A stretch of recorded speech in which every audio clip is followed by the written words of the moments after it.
never made it, but I know what it takes. I'm motivated by a mix of emotion. Got my statement, and I'm reading it slow so I can understand it fully. Appreciate my standing, go out of this world and right on time. Oh, never in my life have I seen the sky light up like this. I'm far away from Earth and I wanna know if you exist. Mission control, do you read me? Send me my coordinates lately. Mission control, am I drifting? Tie me to someone who will love me, yeah. Wait, I think I'll last a bit longer. Fine. Welcome everyone. Welcome everyone. Welcome everyone to another Ref Brandon and the Todd family YouTube video. Wherever you are, whatever you may be doing, thank you so much for making Ref Brandon and the Todd family a part of your day. We always greatly appreciate it.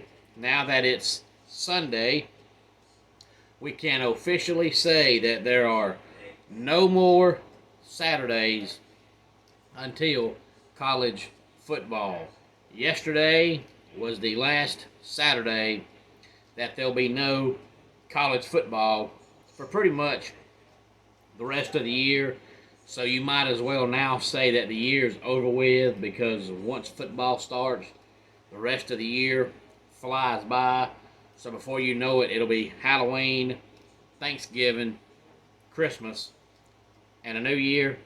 But since yesterday has come and gone and there are now no more Saturdays until college football, I figured today we would just sit here and discuss some good old college football stuff. And just for the video, I have now officially worn a Clemson shirt 2 straight days. And of course I've got 975 Clemson shirts, so I could pretty much wear a different one every day of the year and not wear the same one twice if I wanted to. But I figured, since I'm going to talk college football today, I would wear another Clemson shirt. I want to start out by talking about how many teams that I believe actually have a legitimate shot of winning the national championship this year. Now, of course, I'm not picking all these teams to win it all. I'm not even saying that one of these will win it all, even though I do feel like one of them will. But I feel like all these teams have the right pieces in the right places to where if things go their way, it wouldn't surprise me at all if they won the national championship. And if my math is correct, when I wrote these down, I just counted them as I wrote them down. But I may have miscounted, but I was kind of counting in my head as I was writing. I believe there's 14 teams that I wrote down that I feel like if any of these teams win it all, it wouldn't surprise me at all. And that is Georgia, Clemson, LSU, Florida State, Michigan, Ohio State, Penn State, USC, Oregon, Oregon State, Utah, Washington, Texas, and Tennessee. I've already talked about Texas' schedule here on the channel, and if Texas gets by Alabama in week 2, honestly, I just don't see where they're going to lose with the talent they have, unless they just play somebody and just lay an absolute, complete, total egg. If Texas gets by Alabama, I just don't see how they lose. And then Michael Penix Jr. at Washington had almost 5,000 passing yards last year, and they virtually pretty much brought back the entire offense. So he might break 5,000 passing yards this year. So Washington is going to have a heck of an offense. So if they can play any kind of defense at all, they're going to be really, really good. Georgia has the talent, but it's hard, if not almost impossible, to win 3 straight national championships. Not to say that it hasn't been done, not to say that it can't be done. You just have to have a lot of luck on your side, and a lot of bounces go your way to win 3 straight national titles, especially in a year like this where there's just so many great teams that it's going to be hard. But it can be done. But I do believe one of those 14 teams will win the national title. But I'm not going to sit here and tell you which one because, in my personal opinion, it's just too close to call. But speaking of Georgia, I found myself the other day defending Georgia. And everybody that knows me knows I can't stand them. But at the same time, I try to be fair no matter what I'm talking about. And I was talking to somebody who just despises Georgia with every ounce of their being and every fiber of their being. And all they were doing was complaining about Georgia's good luck the last 2 years because they said if Jameson Williams don't get hurt in 2021, Georgia doesn't win that first national title. And if Marvin Harrison Jr. doesn't get hurt in 2022, Georgia doesn't win that second national title.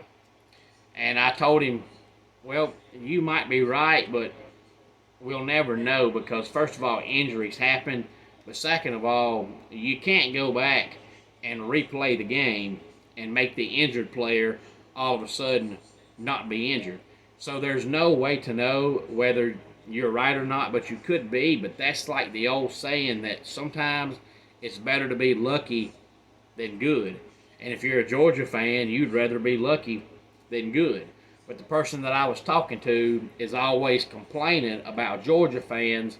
When Georgia loses a game, they'll say, well, we lost because so-and-so got hurt. But then all of a sudden, when Georgia wins a game because somebody got hurt, he doesn't want to give Georgia credit. And I said, well, look, you can't get mad at Georgia fans for complaining about a player getting hurt when you're sitting here complaining about a player getting hurt. It can't be both ways. If Georgia can't do it, you can't do it. If you can do it, Georgia can do it. And then after I had the conversation with him, I was like, dang, I just spent 10 minutes defending Georgia. But it just goes to show how I try to be fair all the time, whether I like somebody or not. But are those things true? Probably so, because Ohio State was dominating Georgia last year when Marvin Harrison Jr. got hurt. So Ohio State probably does win that game, but it doesn't matter. You can look at any sport in the history of all the times, and any team that's ever won a national title, an NBA Finals, a Super Bowl, a World Series, whatever the sport is, they've always had some kind of luck go their way. You have to have Lady Luck on your side, because no matter how good you are, if you don't have Lady Luck on your side, you're not going to win. And as a Clemson fan, I look back at one of their 2 national championships when they played NC State. They got dominated by NC State. And NC State's kicker pretty much made every kick he ever attempted in his whole collegiate career, except for that one game against Clemson when he missed 3 field goals, and 2 of them were chip shots. And he didn't just miss them, he missed them bad. So that day, Lady Luck was on Clemson's side, because if he makes those field goals, Clemson never plays for a national championship. And you can look back over the years and see the records and the scores of all the teams that win it all, and every team's going to have 4 or 5 games a year that either come down to the wire or the opposing team had a key player get hurt, because the injuries happen. And that's why I've said numerous times here on the channel that I don't talk about injuries. If Clemson has a player get hurt, it happens. That's why Dabo always says, next man up. I've never blamed a loss on an official, never will. I've never blamed a loss on an injury, never will. To me, those are cop-out excuses and something that you say when you don't want to admit you got beat. Instead of just saying, hey, we got beat, you've got to fall back on, well, so-and-so got hurt, or well, that ref missed that call. Just man up and say, hey, we got beat. But on to the next topic. I was also talking to a buddy of mine the other day, and he was talking about all the conference realignment stuff and how much he hates it. And I said, well, I've told you for about 5 years now that expanding the playoffs was going to be the death of college football, and now you're seeing it. But of course, when I was saying that, I was looking at the bigger picture of just watering down the regular season. College football is the only sport that the regular season actually matters, because most NBA fans don't watch NBA until the playoffs. Why? Because the regular season is too long. It's irrelevant. Most college basketball fans don't watch college basketball until conference tournament, because you can go winless in the regular season and win your conference tournament and you make the big dance. So the regular season is pretty much irrelevant. And a lot of NFL fans don't watch NFL until at least week 15 or 16, because the regular season is irrelevant. You can lose 6 or 7 games and still go to the playoffs. Well, college football is the only sport that the regular season actually matters. If you lose 1 game, you might be out of it. But if you lose 2 games, you're definitely out of it. And I knew that expanding the playoffs was just going to mean teams are going to go 8-4 or 7-5 and go to the playoffs. So you're watering down the regular season. And the buddy of mine that I was talking to said, man, if I would have known that expanding the playoffs was going to mean all this realignment, I wouldn't have been in favor of it. And I said, well, it's because the Big Ten makes so much money and the SEC makes so much money that they're going to make it to where if you don't play in one of those 2 conferences, you don't go to the playoffs. You can go 12-0, but if you play in whatever the Pac-12 is going to be, it ain't going to matter. You're not going to the playoffs, because the money comes from the Big Ten and the money comes from the SEC. And the reason why I say the Big Ten first is because the Big Ten as a whole, as a conference, does make more money than the SEC. So that's why I put the Big Ten first, because money-wise, they are first. But I told him I don't understand it, because you're going to expand all these conferences and you're not going to play over half the teams in your conference. Like I heard a stat the other day that I believe it's since 1996, Florida's played Arkansas, I think, 2 times. So you're talking about 2 teams in the same conference that have played 2 times in almost 30 years. Since Texas A&M joined the SEC, I think Georgia's played them 1 time. What is the point of having a team in your conference if you're not going to play them? The whole point of them being there is to play them. There's no way, if you've got 20 teams inside your conference, you can play them all. So what purpose does it serve besides the money? It doesn't. It just goes to show that the money is all that matters. But they could have solved this a long time ago if they would quit letting these teams water down their non-conference schedule. Because let's face it, the only reason that they want to redo all these conferences, besides the money, is to make these teams play a tougher schedule. As a matter of fact, me and a guy that I go to church with were talking yesterday, and he's a Georgia fan, and he asked me who Georgia played in their first game, and I said, Tennessee Martin. He said, I'm not watching that game. I want to watch a competitive game, not a game that's going to end virtually pretty much by halftime score-wise. And I said, well, Georgia really doesn't have a lot of games this year that are going to be worth watching, but you need to watch somebody if you enjoy college football. But you look at Kentucky's non-conference schedule, besides Louisville, because that's their rival, they play Ball State, Eastern Kentucky, and Akron. That's an absolute embarrassment. Now, I know they do it because it gives them 3 easy wins. That way, they start conference play and they already have 3 wins. So if they beat Vanderbilt and Missouri, that's 5 wins.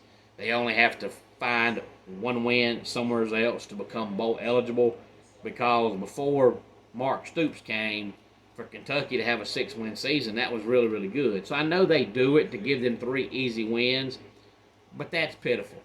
It's okay to play one of those 3, but instead of playing Ball State, Eastern Kentucky, and Akron, why not play Ball State and then play UCLA and then play Oklahoma State? That's why they're wanting to expand the conferences, so that instead of Kentucky playing Ball State, they're playing Oklahoma or Texas, somebody like that. So if they would make these teams quit scheduling all these patsy non-conference games and play either more conference games or a decent non-conference opponent, we wouldn't need to have 175 teams in one conference. But they still haven't said, are we getting rid of those games, or are they still going to play them? Like, if you're in the Big Ten and you have 19 other teams in your conference besides yourself, obviously you can't play them all because you only play 12 regular season games. But are you going to play all conference games, or are you going to play 11 conference games and 1 non-conference game? They haven't said. I guess those are things we'll still find out about. And I want to discuss the Heisman for just a minute. According to Eric Edholm of NFL.com, these are his 10 candidates to win the Heisman Trophy, and I believe one of these 10 will win it.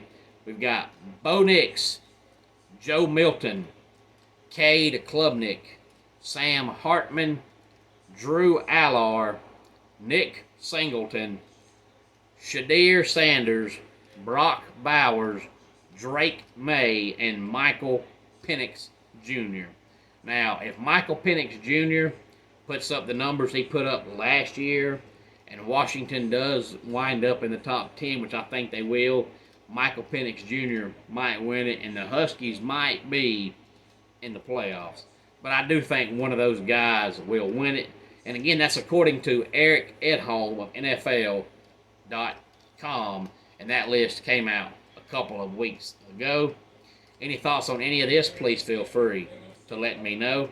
Homes for Our Troops is a publicly funded 501c nonprofit organization that builds and donates specially adapted custom homes nationwide for severely injured post 9/11 veterans.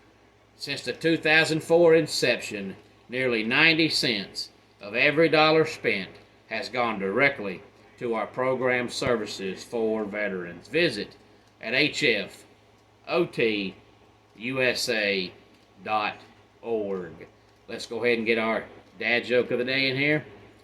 I was walking down the road yesterday morning, and I got hit by a violin, then a clarinet, and then a piano. I think it was an orchestrated attack. And that does it for today's Ref Brandon and the Todd Family YouTube video. Until next time, it's Ref Brandon saying, just like in pro wrestling, life can be over by the count of 3. Tell your friends and family how much you love them. Bye.